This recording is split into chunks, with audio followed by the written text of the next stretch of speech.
Baik, Assalamualaikum warahmatullahi wabarakatuh. Anda semua, pada hari ini kita belajar yaitu tentang materi pernikahan dalam Islam.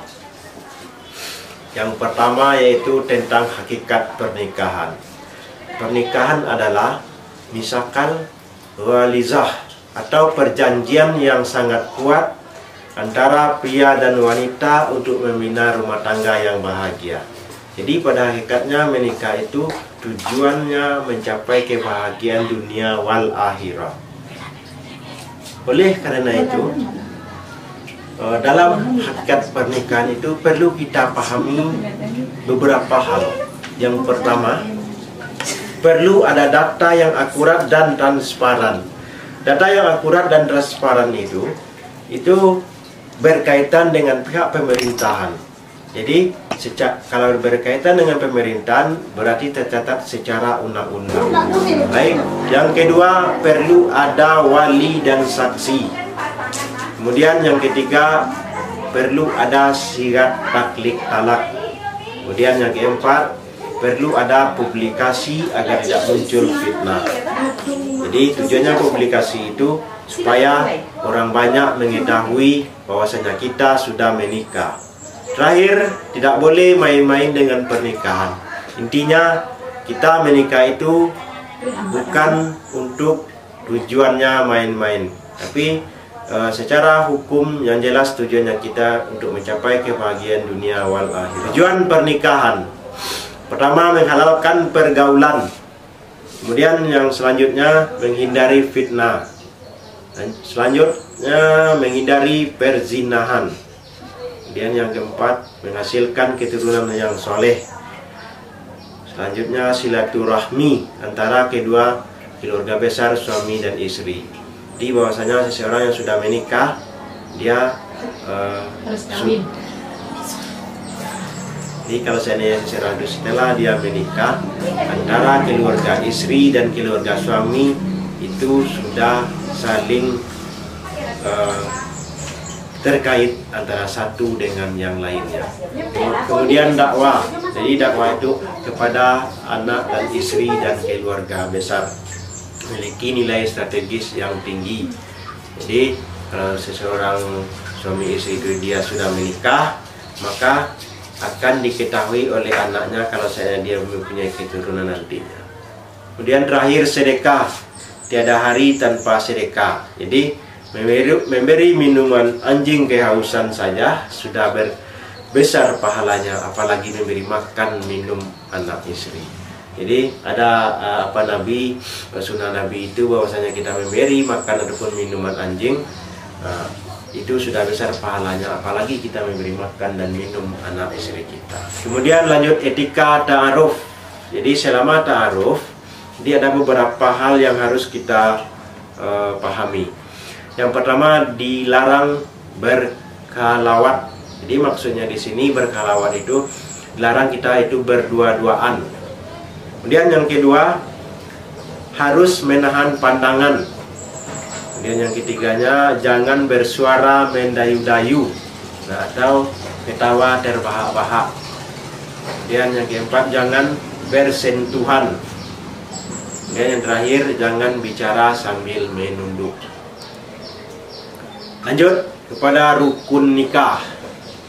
Yang pertama pengantin pria dan pengantin wanita. Jadi di sini pengantin pria itu boleh diwakili apabila dia dalam keadaan tertentu untuk bisa diwakili. Kemudian pengantin wanita boleh tidak hadir di tempat pelaksanaan akad nikah. Kemudian rukun yang selanjutnya wali.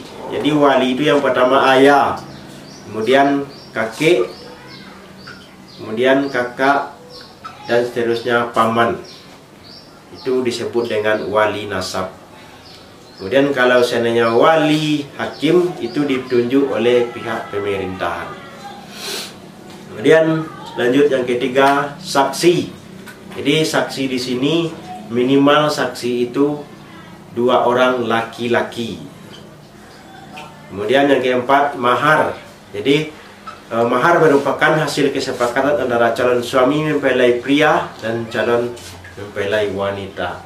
Di dalam hal mahar itu banyaknya tergantung atas dasar kesepakatan antara kedua belah pihak, antara calon suami dan calon istri.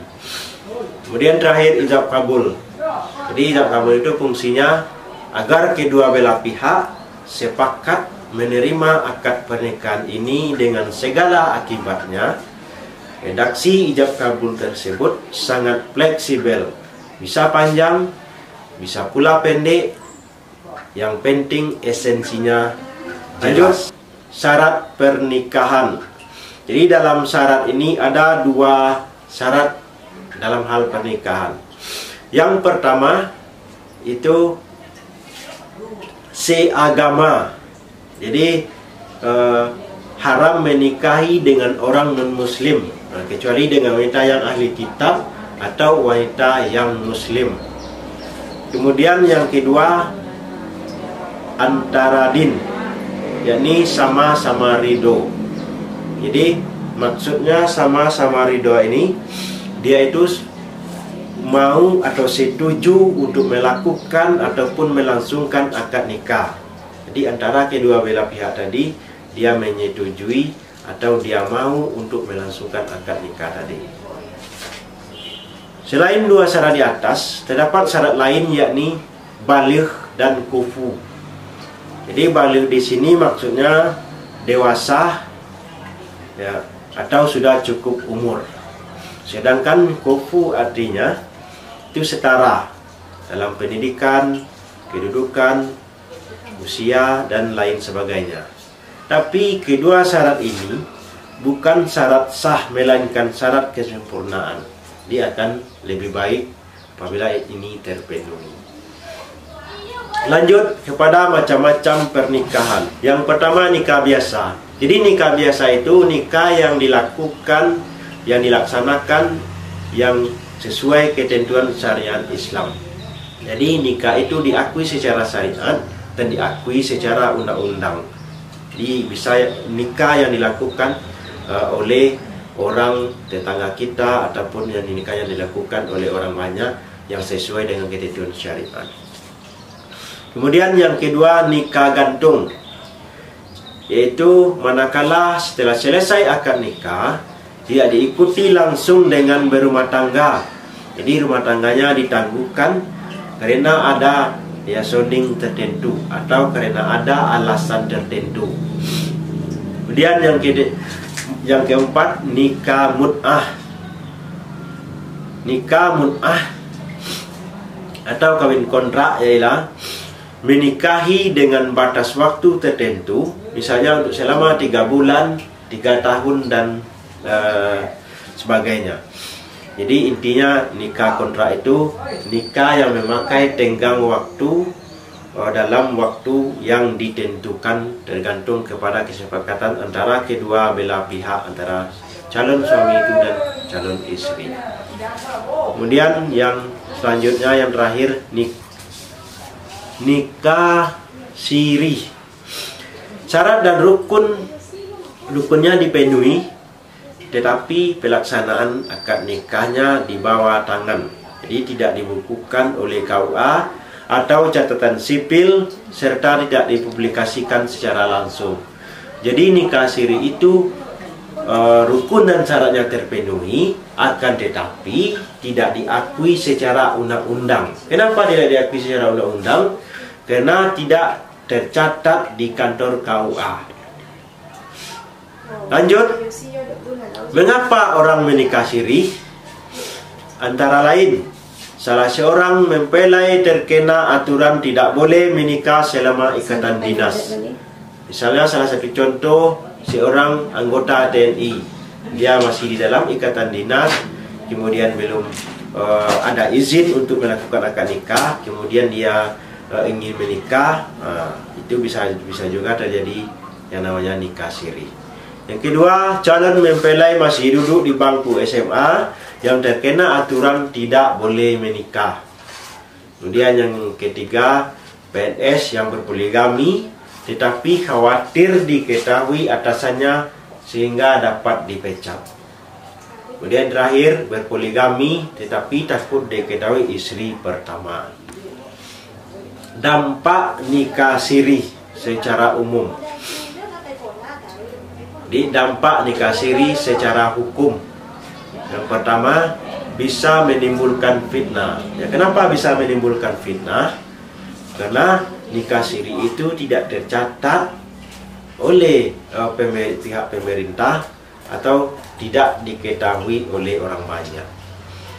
Kemudian yang kedua, tidak memiliki surat nikah sehingga bagi anaknya akan sulit membuat akte kelahiran. Jadi kemudian yang ketiga, jika dicerai tidak akan memiliki surat cerai dan surat janda dari pihak pengadilan. Kemudian yang keempat, sulit menuntut hak waris. Kemudian yang terakhir, sulit menuntut kepemilikan anak manakala terjadi kecurigaan gara-gara perceraian. Baik, lanjut. Walimah dan publikasi. Jadi walimah dan publikasi itu mengadakan pesta pernikahan atau memberitahu kepada orang banyak. Yang pertama, Nabi bersabda, "Aulim wasyiadin." Walimah walaupun hanya menyembelih seekor kambing. Jadi yang pertama, Nabi bersabda, "Aulim wasautin." Walimah walaupun hanya menyembelih seekor kambing. Dan kedua, Nabi bersabda, "Alinu nikah hakum." Umumkanlah pernikahan kamu. Kemudian yang ketiga, fungsi walimah adalah publikasi dan permohonan doa restu.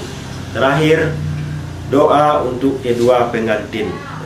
Barakallahu laka wa barakallahu alaika wa jama'a binakuma fi khairin. Mudah-mudahan keberkahan Allah bagimu dikala suka dan keberkahan atasmu dikala duka, serta menyatukan kamu berdua dalam kebaikan. Baik, untuk Anda semua, barangkali itulah materi kita pada kesempatan kali ini. Mudah-mudahan bermanfaat ataupun berfaedah bagi kita semua, dan mudah-mudahan kamu bisa memahami apa yang telah Bapak sampaikan. Ya, akhir kata, assalamualaikum warahmatullahi wabarakatuh.